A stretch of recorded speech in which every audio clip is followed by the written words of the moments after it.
Okay guys, I just wanted to apologize for the sound quality in this video. I didn't really check it before I talked for 20 minutes. Um, Hopefully you can live through it. If not, I will try to improve it for the next video, but yeah. Anyways. Hello everyone, and welcome to the first episode or part of Stories of Aenduar. Now this video is sort of a resume for my players, but I thought maybe other people would get a kick out of it as well.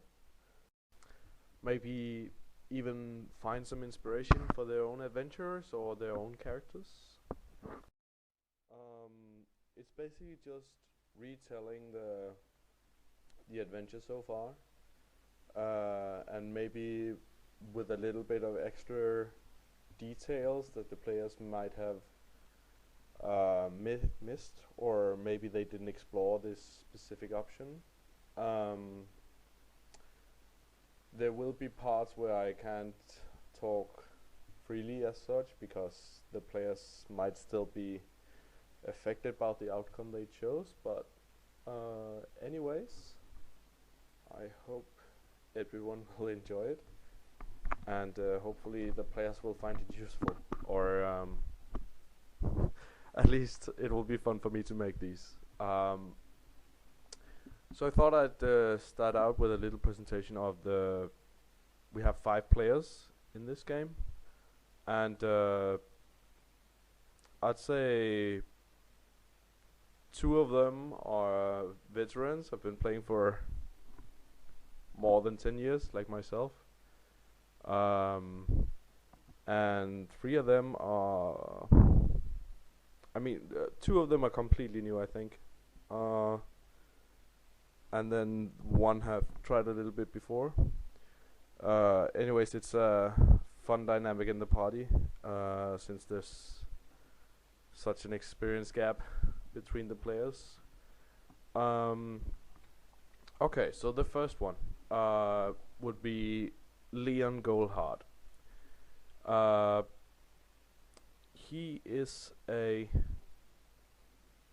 He's multi-classed, I know. I think he's a fighter barbarian? No? He talked about that, at least. I actually forgot which classes he are. I know he's a fighter, for sure. And he's a very individual character, if you will. Like, he's playing everything on his own terms in the story, and it often ends up being like the party does one thing and he will do his own thing. It's actually worked out quite humorous so far. He's very selfish, I'd say, and if you want him to do anything, most of his motives are guided by gold, and yeah, generally the reward is what motivates him. Then we have, I think we're gonna talk about, if I didn't mention, he was one of the veteran players, and it makes it's okay for him to be a little bit outside the group, since he knows what he can do and what he can't, and so and so. Also, he doesn't. If you give a new player the ability to just go on and do his own thing, he might accidentally hog a lot of the spotlight or whatever, and that's not fun for the rest of the party. But I think this time it actually is almost a disadvantage to him, if you will, since he often ends up. One time we ran a little bit of solo campaign with him, just me and him, while the rest of the party did their thing. And another time, he just had to sit and wait, basically, for the rest of the party to catch up. But we'll talk about that. Then we have Ilka's Cloud Song, and he is a cleric. I almost said paladin because I know he's like he's very paladin like. This is one of the new players, but he's actually been doing quite well. Role playing, especially. Uh, Elkas is probably the bravest or the stupidest. I can't really tell yet. Uh, he's. I mean, I think if you asked his character, he would just say he was brave, and he's not. He doesn't have a low intellect score or anything, but some of his moves are almost suicidal. But you will hear about that as well as soon as we start talking about the story. Um, yeah.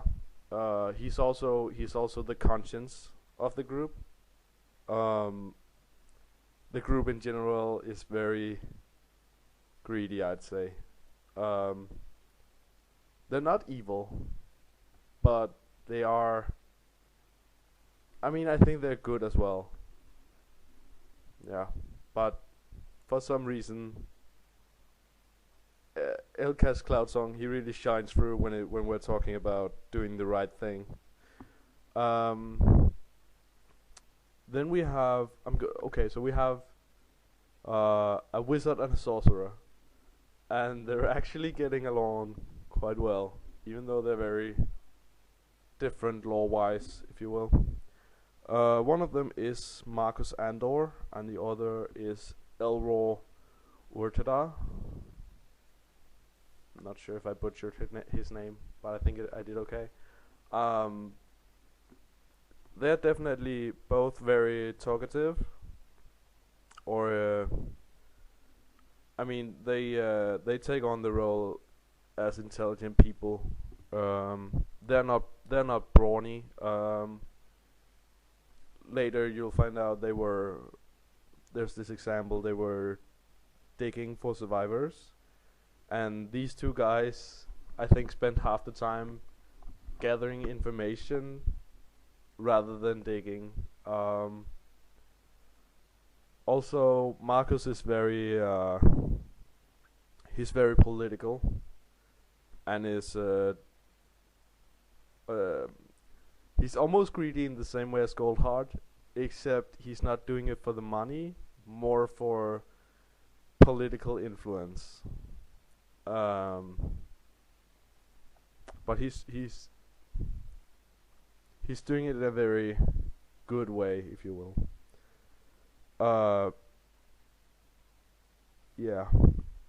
Then we have Glim Ward, and he's also one of the newer players, and um, he's the killing machine of the party, I think. He really showed me how ridiculous a ranger can be. He also rolled stats fairly well, or very high, if you will. Um, and that kind of fucked me up, and it took the story in a different direction. But um, yeah, actually, Leon Goldheart, I think he rolled a little bit below average. Um, but so far, you haven't really been able to tell that he has. I'm not gonna say bad scores, but below average scores. While like Glimward has, like it's obvious that almost whatever he's doing, he's successful. Um, oh, apart from one thing, the entire party uh, definitely failed their spellcraft checks. uh, but yeah, that's another part of the story. The background to this adventure, to the campaign. Um, there's a pretty massive world, and the PCs or the players, they're pretty much able to go in whichever direction they want to. But I have some events that are happening near them that they are drawn to. they are very invited to participate in these, and these events are gonna have major like effects on the players if they choose to do nothing, or the players can have major effects on the outcome if they actually choose to do something. And so far, they have been doing pretty much everything they can. Uh, yeah. Um, they start out in. Should I give? I should give a little bit more background. So basically, they start in the kingdom of Athwal, and this is mainly a human kingdom, but it also holds like many different races, gnomes and dwarfs, and a few elves here and there. But the elves have mostly uh, they live mostly in the two big forests, Amdu Rathal and the Eldorth forest. Them There are also some that lives in the swamplands, but this is far away from the players, right now at least. So basically, for a long time there has been peace, uh, almost 50 years, and there is this place called the Damthuru, and some of the players make remarks that it kind of reminded them of Mordor. Uh, and I mean, there's a big volcano and everything, so I can see the resemblance. But it is also the place where all the orcs and goblins live. So yeah, we also have the Great Desert, which is almost single-handedly populated with desert people. Um,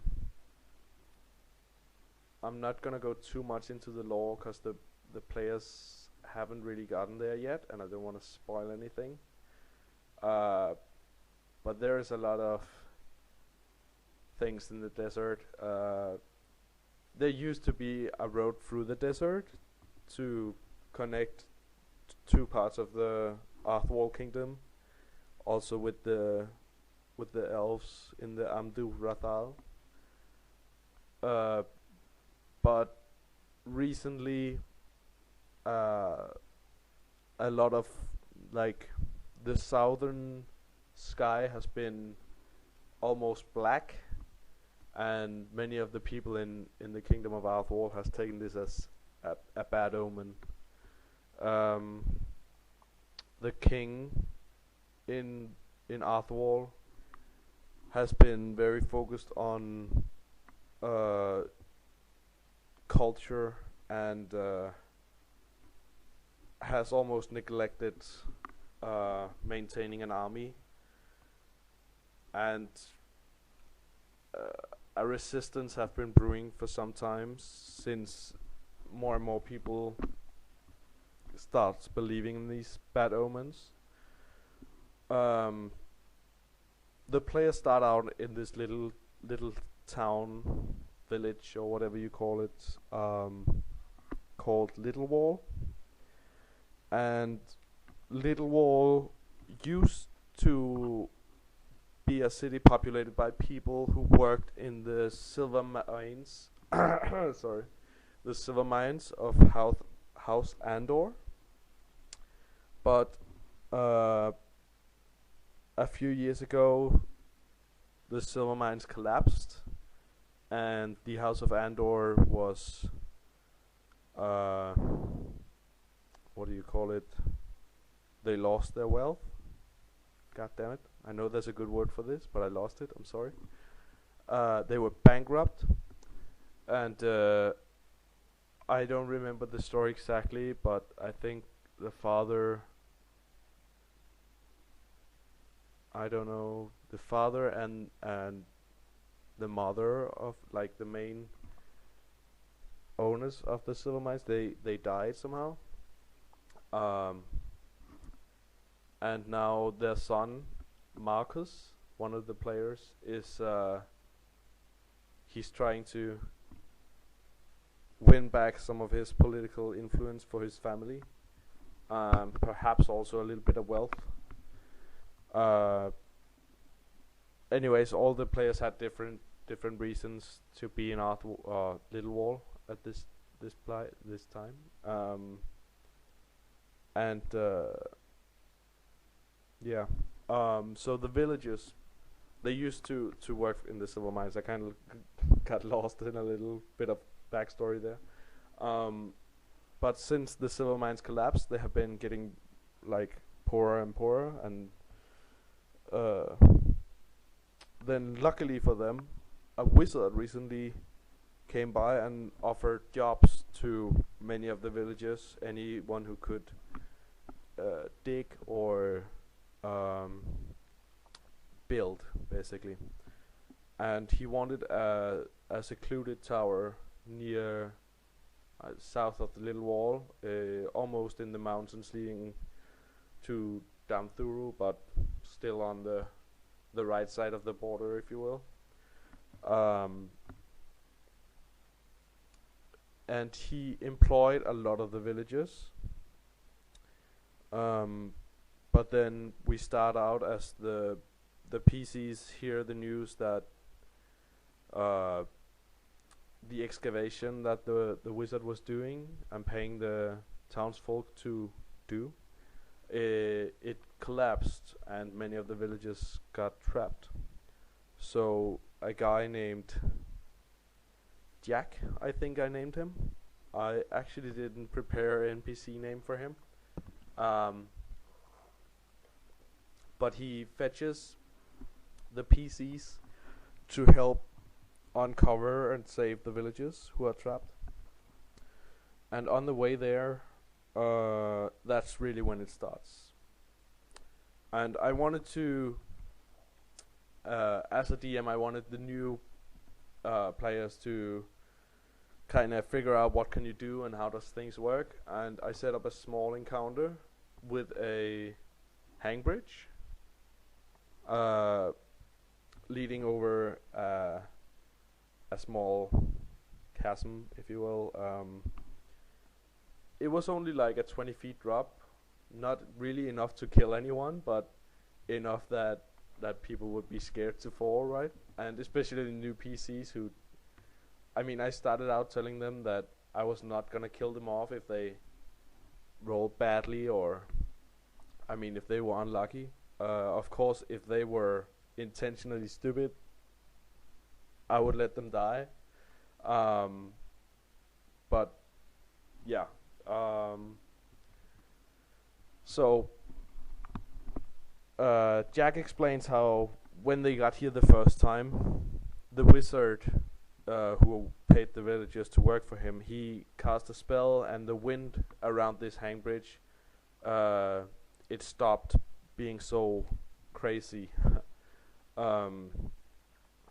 And they could pass the bridge no problem. But now the wizard is not with them, or with him and the PCs, so they're gonna have to cross the bridge, even though it's a little bit dangerous and there's a very strong wind. And I think four of the players started discussing, okay, how can we do this? Do we have any rope and such? And then this is the first time that Leon Goldheart really took charge, if you will, and showed his personality. It was actually kind of funny the way he crossed the bridge, but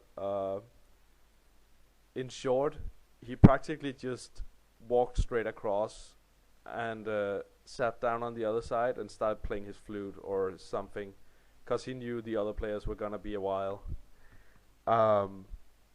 He did use some rope, but he kind of goofed it, if you will. So he tied the rope to the start of the bridge, and then when he got to the middle, the rope wasn't any longer, so he tied the rope to the middle of the bridge, which was kind of weird, but then he continued on from there. And then the rest of the players decided to tie themselves together, and they did it in a way that it resulted in them being very immobile, if you will. Um, so they basically, I think they spent an hour on this encounter, just first discussing how they were gonna tie themselves together, explaining to me like, okay, so we're gonna tie around the belly and then uh, onto the next person around his belly, and so and so, and then to a rope that that Leon had already left there, um, and they kept like some of them rolled average, and then someone would fall, and that would lead to the rest of them falling, and uh, I think we had a single reflex check somewhere in the middle of the bridge just to make sure they didn't fall off the bridge. Um, it was quite funny, and when they finally got to the other side, I think Leon had eaten a meal, played some flute. Yeah. Um, that was 20 minutes. I think we're gonna call this part one. Um, yeah. Stay tuned for part two.